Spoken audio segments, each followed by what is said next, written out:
या देवी सर्वभूतेषु मयस्कंद माता रूपेण संस्थिता नमस्तस्यै नमस्तस्यै नमस्तस्यै नमो नमः।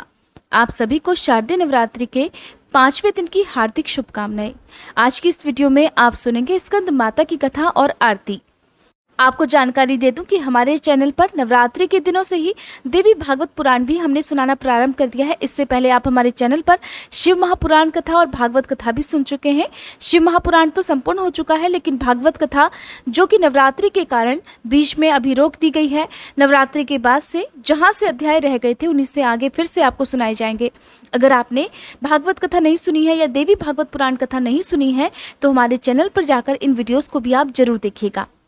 देवी पुराण के अनुसार स्कंद माता का स्वरूप बहुत ही उज्जवल है और अपने भक्तों के मन को मोह लेने वाला है। माँ स्कंद माता सूर्य की अधिष्ठात्री देवी हैं। स्कंद माता को श्वेत और पीला रंग अत्यंत प्रिय है। ये रंग बुद्धिमत्ता, श्रेष्ठता के साथ ही दैवीय ऊर्जा के भी प्रतीक होते हैं और यही कारण है कि नवरात्रि की पंचमी तिथि के दिन स्कंद माता की पूजा करते समय इन्हीं रंगों का ज्यादा से ज्यादा प्रयोग करना चाहिए। स्कंद माता की पूजा करते समय भक्तों को चाहिए कि वो सच्चे मन से अपने मन को एकाग्र करके स्कंद माता के साथ साथ उनकी गोद में विराजमान भगवान स्कंद की भी पूजा करें, उनका भी ध्यान करें। बिना स्कंद भगवान के आज की पूजा अधूरी मानी जाती है, क्योंकि स्कंद माता को अपनी गोद में विराजमान अपने पुत्र भगवान स्कंद से, जो कि हमेशा बाल रूप में उनकी गोद में विराजमान रहते हैं, उनसे अत्यंत प्रेम है और अपने भक्तों को भी माँ स्कंद माता अपनी संतान अपने पुत्र की तरह ही प्रेम करती हैं और उनकी सदा रक्षा करती हैं। आज के दिन स्कंद माता को केले का भोग या फिर दूध से बनी खीर का भोग या फिर शहद अर्पित किया जाता है। स्कंद माता की पूजा करने से संतानहीन दंपत्ति को सुखी और भाग्यशाली संतान की प्राप्ति होती है। साथ ही पुत्र प्राप्ति की इच्छा रखने वाले भक्तों को पुत्र प्राप्ति की कामना पूर्ण होती है और संतान से जुड़ी हुई चाहे कैसी भी समस्याएं हो, चाहे वो उनकी शिक्षा से जुड़ी हो या उनके स्वास्थ्य को लेकर हो, उनके विवाह से संबंधित कोई समस्या हो, तो वो सारी समस्याएं भी आज के दिन स्कंद माता की पूजा करने से दूर हो जाती हैं। अब सुनिए स्कंद माता की कथा के बारे में। स्कंद माता का स्वरूप अत्यंत ही मनमोहक है। इनकी 4 भुजाएं हैं, जिनमें से 2 भुजाओं में उन्होंने कमल का पुष्प धारण किया हुआ है।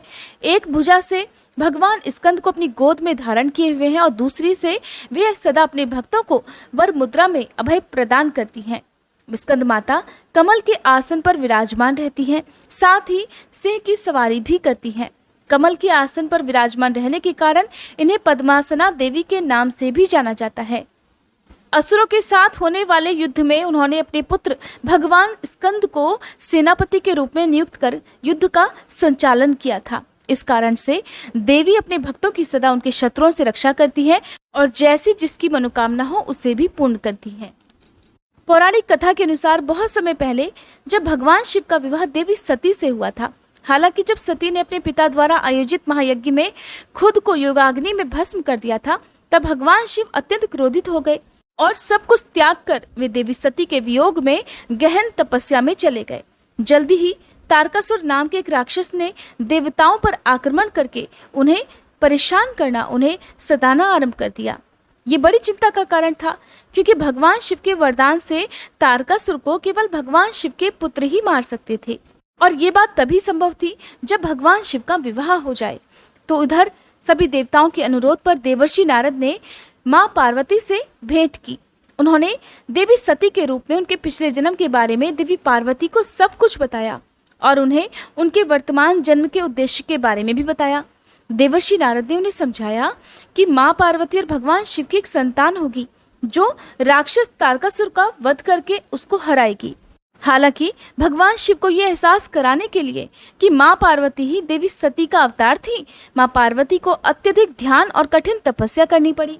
उन्होंने अन्न जल त्याग दिया, 1000 से अधिक वर्षों तक घोर तपस्या की। कई बार उन्होंने केवल जल और वायु का सेवन करके तपस्या की।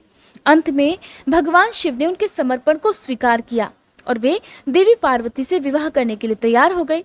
जब भगवान शिव की ऊर्जा माँ पार्वती जी के साथ संयुक्त हुई तो एक उग्र बीज उत्पन्न हुआ।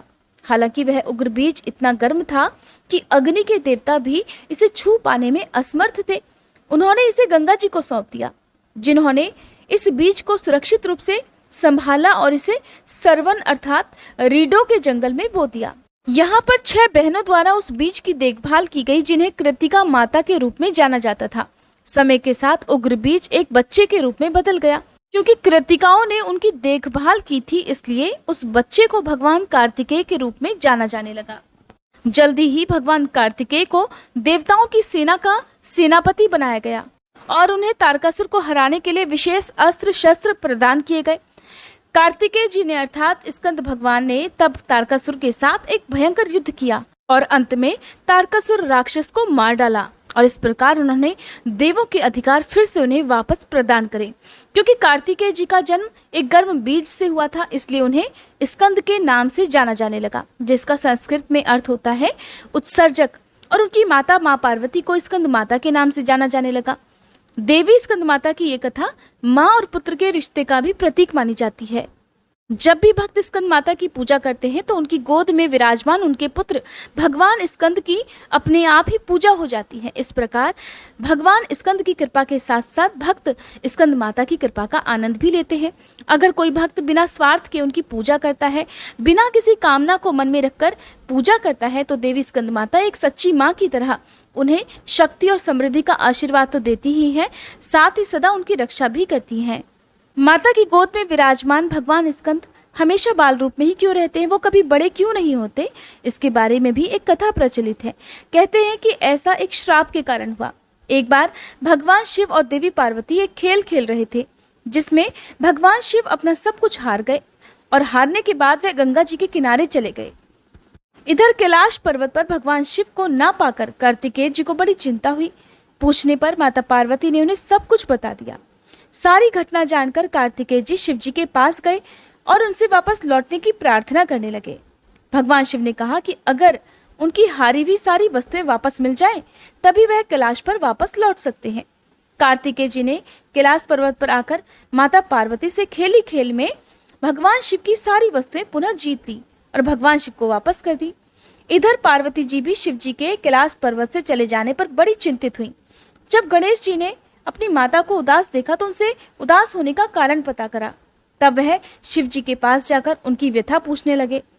इधर शिव जी पुनः पार्वती जी से खेल की इच्छा व्यक्त करने लगे और इस बार खेल में शिव जी जीत गए।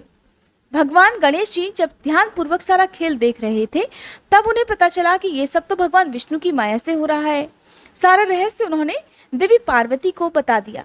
इधर पार्वती जी ने क्रोध में आकर भगवान शिव को श्राप दे डाला और कार्तिकेय जी को भी सदैव बाल रूप में ही रहने का श्राप दे डाला। कहते हैं कि तभी से कार्तिकेय जी हमेशा बाल अवस्था में ही दिखाई देते हैं। हालांकि इस खेल में हार जाने पर भगवान शिव को देवी पार्वती ने जो श्राप दिया था, उसके अनुसार गंगा जी की धारा का बोझ सदा भगवान शिव के मस्तक पर बना रहेगा। देवी पार्वती ने साथ ही साथ देवर्षि नारद को भी श्राप दिया था कि वे कभी भी एक स्थान पर टिक नहीं सकेंगे और उन्होंने भगवान विष्णु को भी श्राप दिया कि रावण तुम्हारा शत्रु होगा और रावण का विनाश विष्णु जी के हाथों ही होगा। इस प्रकार से देवी पार्वती जी के द्वारा दिए गए श्राप सभी को भुगतने पड़े। ये थी स्कंद माता की कथा। अब सुनिए आरती। ओम जय स्कंद माता मैया, जय स्कंद माता परम सुखदाई मैया, तुमसे सुख आता।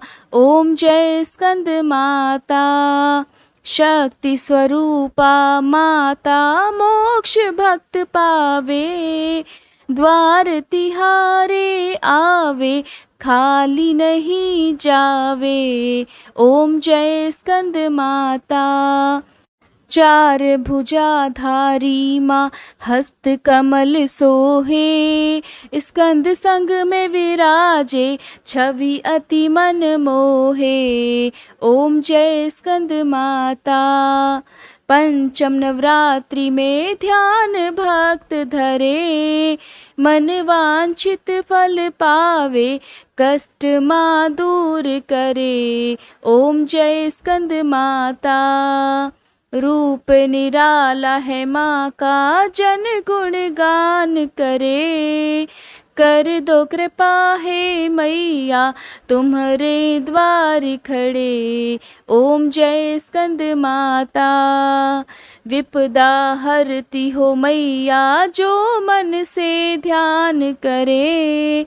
साधक नित हर्षाए जय जय माँ की करे। ओम जय स्कंद माता। शिव योगी की शक्ति तुमको ही जग जाने। कार्तिकेय करे वंदन मैया ये जग माने। ओम जय स्कंद माता। तुम्हारी कृपा से धर्म हर पल ही जीते। तुम्हारी इच्छा से हम सब भक्ति रस पीते। ओम जय स्कंद माता। स्कंद माता की आरती जो मन से गाए। भव बंधन से छूटे नित सुख वो पाए। ओम जय स्कंद माता। ओम जय स्कंद माता। मैया जय स्कंद माता। परम सुखदाई मैया तुमसे है सुख आता। ओम जय स्कंद माता। मैया जय स्कंद माता। अगर वीडियो अच्छी लगी हो तो वीडियो को लाइक जरूर कीजिएगा।